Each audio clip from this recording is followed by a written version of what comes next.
오늘 특송을 모세 선교회가 해야 하는데 어떤 개인적인 여러 가지 이유들 때문에 오늘 특송을 못하게 되었습니다. 그래서 우리 오늘 특송은 없는 걸로 하고요. 바로 말씀으로 넘어가도록 하겠습니다. 이런 말이 있습니다. 배는 정박해 있을 때 가장 안전하다. 하지만 배가 만들어진 목적은 그것이 아니다 라는 말이 있습니다. 여러분, 배가 만들어진 목적이 무엇일까요? 배가 만들어진 목적은 폭풍을 만날 위험을 무릅쓰고서라도 목적지에 안전하게 도달하는 것이다 라고 말할 수 있겠습니다. 만약에 배가 이 임무를 수행하지 않는다면 그 배의 존재는 무가치하며 무의미합니다. 여러분, 이와 같이 이 배와 같이 우리 그리스도인들의 목적도 마찬가지인 것 같습니다. 삶에서 폭풍을 만날 위험을 무릅쓰고 표대를 향해서 달려나가야 되는 것이 되어야 하는 것입니다. 그러지 않고 우리가 계속해서 안정감만 추구하고 항구에 정박해 있으려고만 한다면 그 그리스도인의 삶은 무가치하며 큰 의미는 없을 거라고 생각합니다. 하지만 반대로 모진 풍파가 다가와도 그것을 견뎌내면서 목적지에 다다를 수 있다면 그것만큼 또 영광스러운 삶은 또 없지 않을까 생각해 봅니다. 베드로전서에 불시험을 이상히 여기지 말라라고 베드로 사도가 선포했습니다. 그 말씀처럼 항구를 떠난 모든 신자의 삶에는 시련과 고난은 필수 불가결한 그런 요소가 아닌가라고도 생각이 되어집니다. 여러분, 요즘 교회가 많이 어수선하고 시끄럽습니다. 주님의 교회에 하나님께서 허락하신 불시험이 아닌가 생각합니다. 그래서 바라는 것은 이 시간을 통해서, 이 어려운 시간을 통해서 이런 어떤 불순물들, 우리 안에 있던 우상 숭배, 또 많은 불순물들이 걸러지고 또 정결하고 또 하나님 안에서 온전하고 흠없는 모습으로 우리 주님의 교회가 다시 한번 세워지기를 소망합니다. 여러분, 오늘 본문 말씀은 사도행전 말씀입니다. 사도행전은 누가가 기록했습니다. 누가복음을 기록한 누가가 기록을 했는데, 누가가 기록한 책답게 굉장히 풍성한 어떤 그런 부연 설명들이 사도행전 안에 적혀 있습니다. 들어 있습니다. 그래서 우리가 그냥 접근하게, 별로 막 이렇게 진지하게 막 파고들고 공부하고 이러지 않고 그냥 접근하기에 비교적 쉬운 그런 성경 말씀이기도 합니다. 우리 이미 담임 목사님께서 주일에 그 성경 강의, 이제 사도행전 강해를 한번 쭉 하셨고, 또 여러분들도 통독으로 여러 번 이 사도행전을 접해 보셨기 때문에 전체적인 내용은 제가 따로 설명을 안 드려도 여러분 다 알고 계시리라고 생각합니다. 그래서 오늘은 이미 좀 다 알고 계시는 어떤 그런 내용일 수도 있지만 좀 다시 한번 좀 리마인드하는 그런 시간으로 오늘 함께 한번 말씀을 살펴보도록 하겠습니다. 자, 먼저 질문을 하나 드리겠습니다. 정말 굉장히 쉬운 질문이고요. 우리 아마 청소년부 아이들한테 물어봐도 아마 답할 수 있을 정도로 쉬운 질문입니다. 자, 오늘 우리가 함께 외운 말씀, 저는 외웠다고 믿고 있었지만 외우지 못한 그 말씀은 과연 누가 누군가에게 한 말일까요, 여러분? 사실 정답은 사도행전 4장 8절에 나옵니다. 한번 띄워주시면 우리가 함께 읽어볼게요. 사도행전 4장 8절 함께 읽겠습니다. 이에 베드로가 성령이 충만하여 이르되 백성의 관리들과 장로들아. 네, 아멘.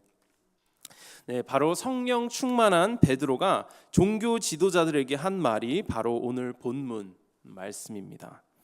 자, 베드로가 왜 이런 말을 했어야만 했을까요? 네, 그것에 대해서 알아보기 위해서는 우리가 늘상 하는 것처럼 제가 항상 말씀을 읽을 때 여러분들한테 이렇게 해야 된다라고 말씀드리는 것처럼 본문의 앞뒤 맥락을 한번 살펴봐야 합니다. 여러분, 우리가 사도행전 3장 말씀을 보면요, 베드로와 요한이 이제 굉장히 큰 기적을 행하는 모습을 접할 수 있게 됩니다.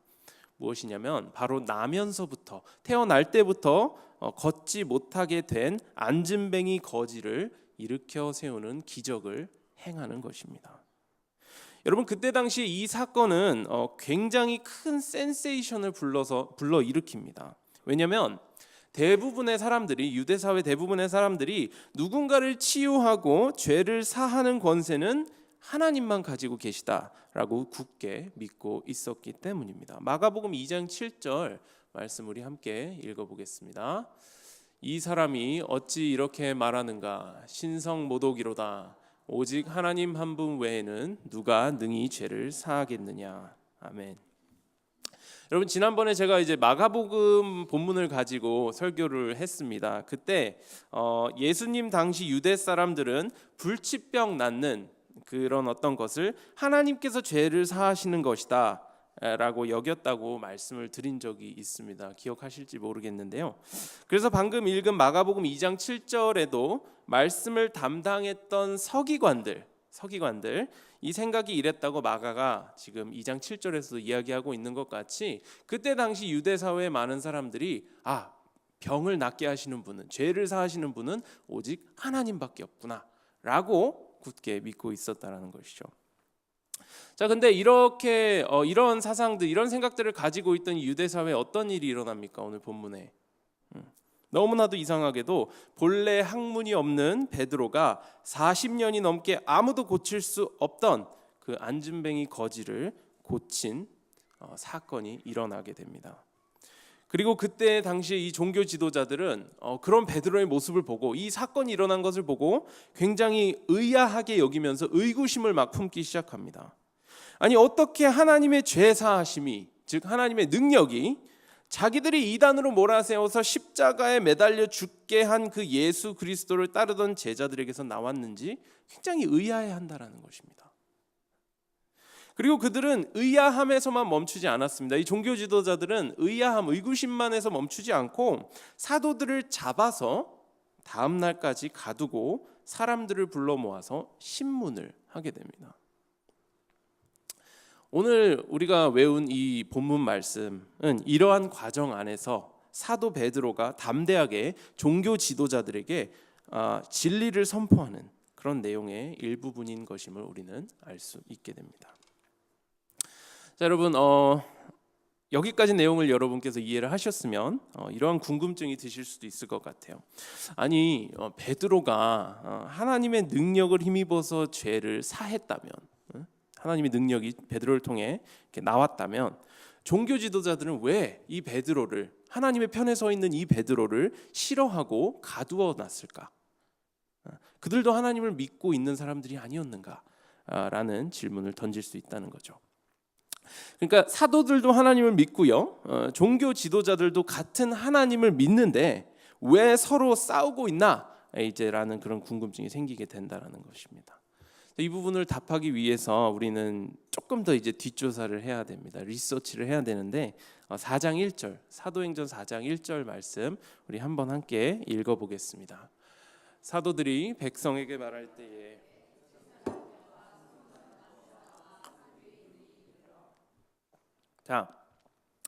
여기서 나오는 등장인물들이 여러 사람들이 있습니다. 근데 평소에 잘 보이지 않는, 물론 뭐 복음서에 몇 번 등장하긴 하지만 평소에 우리가 주의 깊게 보지 않은 한 무리가 있습니다. 누가 있을까요, 여러분? 네. 성전 맡은 자. 저는 사두개인.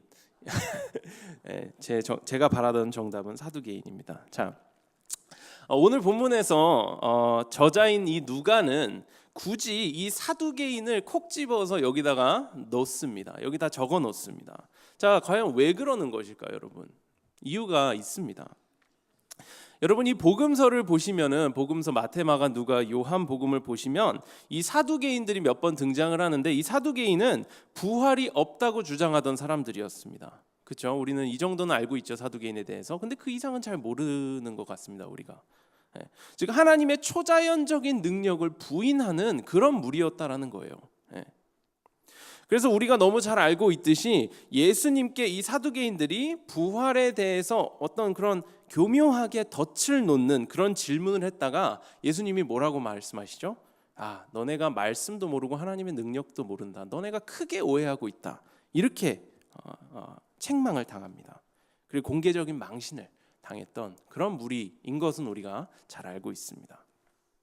자, 여러분, 이 사두개인들에 대해서 조금 설명을 드릴 텐데, 이 사두개인들은요, 그리스도보다, 예수님보다 약 1세기 이전부터, 1세기 이전에 이 출범했던 굉장히 영향력이 굉장히 큰 그런 어떤 소규모 그런 유대인 당파였어요. 그들은 유대 사회 안에서 이제 교육과 부를 같이 겸비한 어떤 그런 귀족들이었다라는 것이죠. 귀족. 또한 이들은 주로 대제사장 가문에서 이렇게 나왔습니다.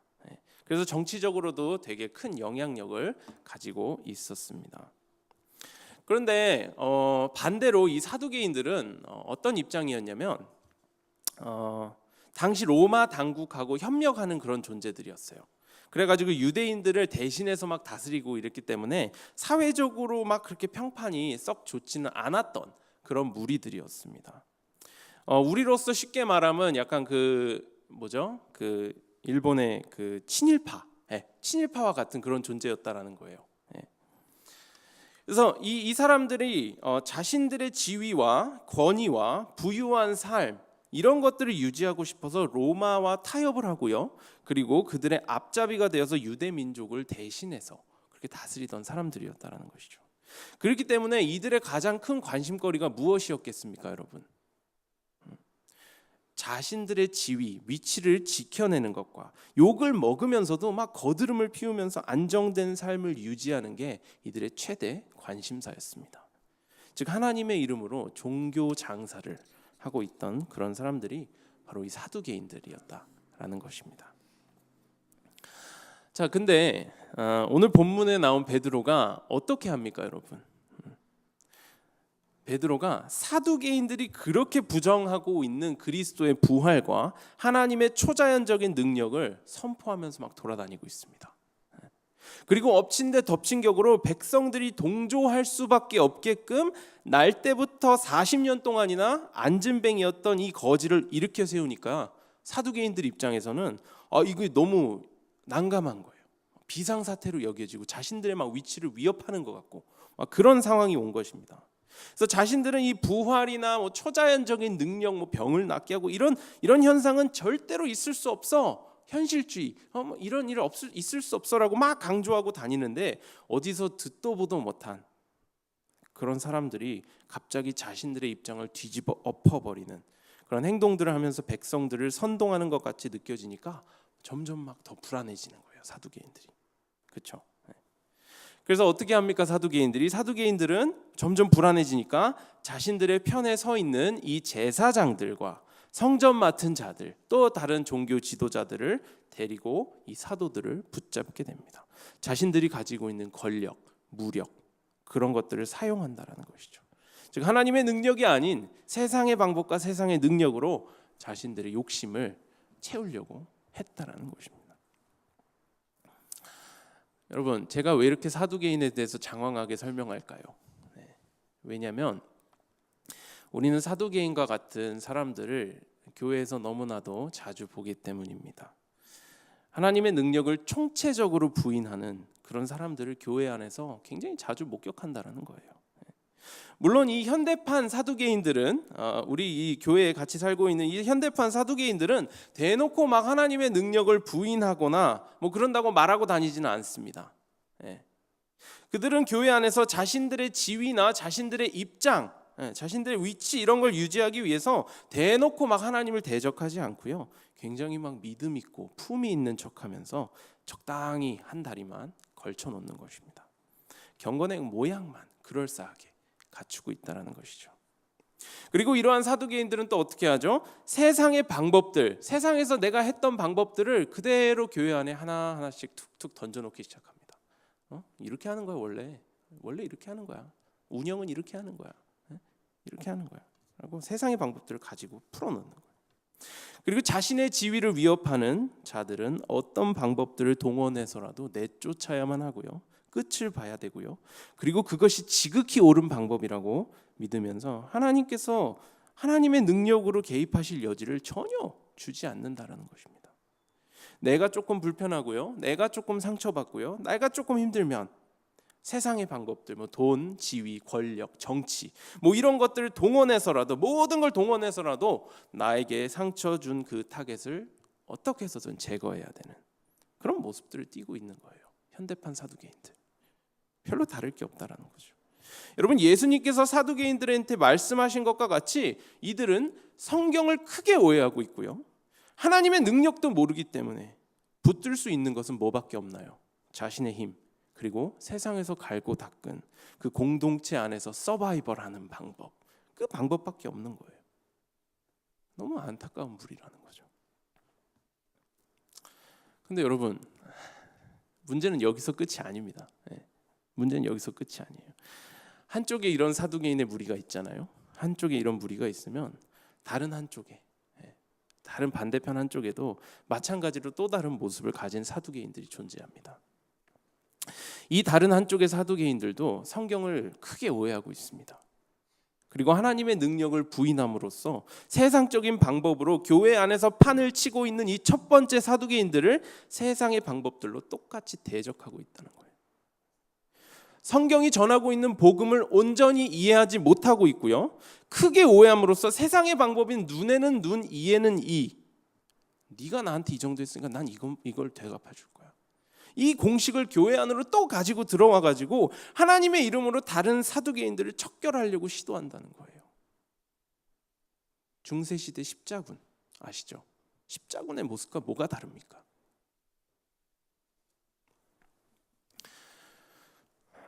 여러분, 이 시대의 교회가 왜 이렇게 분열이 많고요, 무너지고요, 찢어지고요, 왜 그렇게 시름시름 앓고 있습니까? 모든 것을 회복하시는 그리스도 예수의 능력이 왜 교회 안에서 목격되지 않느냐는 것입니다.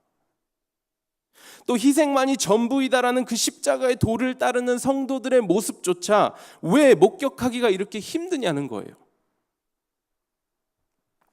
저는 개인적으로, 아직 전도사지만 개인적으로 성경을 크게 오해하고 있는 이 양극단의 사두개인들이 서로 박터지게 싸우고 있기 때문이라고 생각합니다. 궁극적인 그 희생의 모습을 보여주신 그리스도 십자가, 그 도를 따라서 살아가는 것은 포기하고요, 자아가 계속해서 부추기는 그 권력에 굴복해서 힘으로 모든 것을 통제하려고 그러고, 내가 원하는 바를 이루고 싶어하고 내가 원하는 바를 교회 안에서 어떻게 해서든 보고 싶어하기 때문에 이 시대의 교회가 이렇게 능력이 없다라는 거예요. 여러분, 선으로 악을 이기라는 말씀도 있습니다. 성경 안에. 그 성경 말씀도 오해하고 있고요. 우리가 먼저 죽어야 산다는 복음의 참 뜻도 오해하고 있습니다. 그러니 하나님의 능력이 나타날 수 없는 것은 어떻게 보면 당연한 거 아니겠습니까, 여러분? 제가 최근에 청소년부 아이들한테 이 전할 설교 말씀을 준비를 하다가 2013년도에 썼던 그 묵상집을 한번 보게 됐습니다. 그 안에는 어떤 선교 단체에서 함께 소그룹으로 이렇게 팀을 이루어서 사역을 하다가 저와 저뿐만 아니라 저희 팀원들과 어떤 한 형제와 부딪혔던 내용을 담고 있었습니다. 여러분, 이 형제는 참으로 상처가 많은 그런 형제였습니다. 저도 오랫동안 알고 지냈던 사이였고요. 그 형제의 자라온 배경도 이제 어느 정도 알고 있었습니다. 근데 함께 사역을 하다가 현장에서 이 형제가 본인이 갖고 있던 어떤 그런 상처들하고 어떤 그런 쓴뿌리들 때문에 막 진상을 부리기 시작을 했습니다. 남자죠, 형제니까. 남자인데도 막 너무 사소한 말들로 막 삐지기 시작하는 거예요. 제가 그냥 툭 던진 말인데 그거 막 삐지는 거예요. 그리고 막 비협조적으로 나오기 시작. 현장에서 막 사역은 돌아가고 있는데 바빠 죽겠는데 막 비협조적으로 나오는 거예요. 그러면서 팀 내 분위기를 망치기 시작하고 있었습니다. 그리고 저를 포함한 주변 사람들을 너무 힘들게 하는 거예요, 형제가. 근데 이 많은 그 팀원들이 이 하나님의 이 사역을 망치고 싶지가 않아서 다들 막 며칠 동안 꾹꾹 참기 시작했습니다. 근데 결국 어떻게 됐을까요? 한 셋째 날쯤 되니까 그 참았던 것들이 다 터져버렸어요. 다 터졌어요. 그래서 팀 리더를 포함해가지고 팀원들 모두, 저도 포함한 이 팀원들 모두가 그 형제한테 막 비난의 화살을 쏟아붓기 시작했습니다. 그리고 사역이 이렇게 망하고 있고 원활하게 돌아가지 않는 것 같은 그 모든 책임을 그 형제한테 돌리기 시작한 거예요. 저도 마찬가지로 그 비난하는 무리에 가담했고요. 그 형제한테 제가 받았던 그 모든 상처들을 몇 배로 말로 막 되갚아주기 시작했습니다. 사역하고 있는데. 그렇게 힘든 사역을 끝마치고요. 우리 모두는 다 씁쓸한 마음을 안고 다시 각자 삶으로 돌아갔습니다. 그리고 며칠이 지나서 제가 이제 고린도후서 말씀 막 묵상을 하고 있었습니다. 그러다가 하나님의 책망의 소리를 듣고 회개했던 그런 사건을 제가 이 2013년도 묵상집에서 발견을 했습니다. 그래서 우리 아이들과 같이 나누기도 했습니다. 제가 기록해둔 묵상집에는 이렇게 쓰여 있었습니다. 제가 한번 읽어보겠습니다. 하나님, 제가 형제를 용서하지 못함을 회개합니다. 몸과 마음이 너무 고돼서 한 형제가 비난받고 있을 때 그를 감싸주기보다 함께 지적질하면서 비판하였습니다. 주님께서 이런 망나니 같은 저를 용서해 주셨는데도 불구하고 주님의 길을 따르지 못함을 용서하시옵소서. 이렇게 써놨더라고요. 그래서 아이들한테 솔직하게 다 나눠봤습니다. 여러분, 저는 이 묵상을 이번에 다시 한번 보면서 그때 당시에 제가 그 방금 말씀드린 이 사두개인과 같은 모습을 하고 있었다는 걸 다시 한번 깨달았습니다. 하나님의 일을 그르치고 있는 제 기준으로서 봤을 때 하나님의 일을 그르치고 있다고 생각되는 그 형제를 막 사두개인이라고 비난을 하면서 정작 더 악한 사두개인의 모습인 제 모습은 돌아보지 못했다는 거죠. 그리고 예수 그리스도의 이름으로 모든 것을 가능케 하시는 그 하나님의 그 크신 능력은 부인한 모습으로 죄의 세력에 굴복해서 세상의 방식인 눈에는 눈, 이에는 이라는 공식으로 이 형제를 대한 거예요. 그리스도 안에 있는 내 형제를 그렇게 대했다는 거예요. 나한테 상처를 줬으니까 내가 도로 갚아줄 거야 라는 마음으로 그 형제를 제가 대했다라는 것입니다. 여러분, 우리는요 우리의 힘으로나 다른 사람의 힘으로는 절대로 죄의 세력을 이겨낼 수 없습니다. 더욱이 이 세상의 방법들을 가지고 세상의 편에 서 있는 육신의 세력, 죄의 세력을 이겨낼 수 있는 방법은 더더욱 없습니다. 절대 없습니다. 여러분, 서기관들이 복음서를 보시면 서기관들이 예수님께서 귀신 쫓아내시는 모습을 보고 뭐라 그랬죠? 예수가 귀신의 왕의 힘을 빌어서 이러한 일들을 행한다라고 막 매도하기 시작했습니다. 그랬을 때 예수님께서 뭐라고 말씀하시나요? 나라가 스스로 분쟁하면 그 나라가 설 수 없다라고 말씀하셨습니다. 사탄이 사탄을 대적하면 그 사탄의 나라가 설 수 없다라고 말씀하셨습니다. 마찬가지로 우리가 이 세상의 방법을 가지고 교회 안에 가지고 와서 세상에 속한 죄의 세력을 이겨낼 수 있는 방법은 절대로 없다라는 거예요. 반대로 우리가 세상의 방법으로 지금 이 위기를 대처하려고 한다. 우리가 처한 이 위기를 대처하려고 한다면 그것은 그리스도의 핏값으로 사신 교회가 무너지고 사탄의 나라가 더욱더 굳건하게 서는 것과 다름이 없다라는 거예요.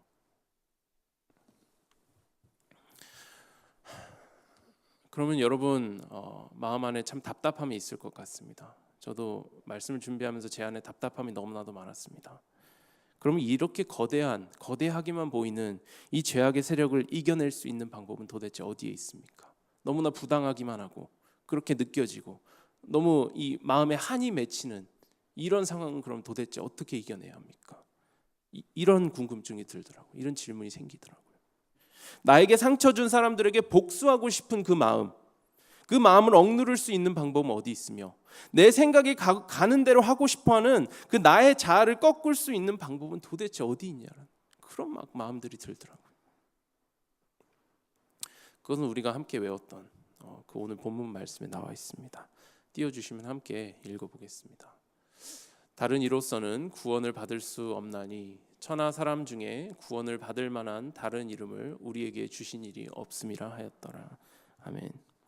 여러분, 베드로 사도가 여기에서 말하는 구원은요 죄에서의 구원이며 죄의 세력에서의 구원을 의미하고 있습니다. 육신의 질병에서의 구원도 의미하고 있고요, 다가오는 영원한 멸망에서의 구원도 의미하고 있고요, 또 영적인 어두움에서 구출되는 그런 것도 의미하고 있고, 또 죄의 본성을 거스르는 것까지도 포함되어 있습니다. 즉 이 모든 것을 포함한 총체적인 구원을 의미하고 있는 거예요. 여러분, 사도 베드로는 지금 이렇게 이야기해요. 지금 관리들과 장로들과 서기관들과 대제사장의 문중 모두 앞에 서서 예수 그리스도만이, 예수 그리스도의 이름만이 그들을 포함한 우리 모두를 구원하실 수 있는 그 능력을 갖추었다고 선포하고 있는 것입니다. 그리고 자신들이 경건하고 하나님의 편에 서 있다고 크게 착각하고 있던 그 종교 지도자들을 포함한 우리 모두에게, 지금 우리 모두에게도 그 이름이 필요하다, 예수 그리스도 이름이 필요하다고 담대하게 선포하고 있다는 것입니다. 여러분, 우리는 예수 그리스도가 필요합니다. 그리고 날마다 그가 주시는 구원이 필요합니다.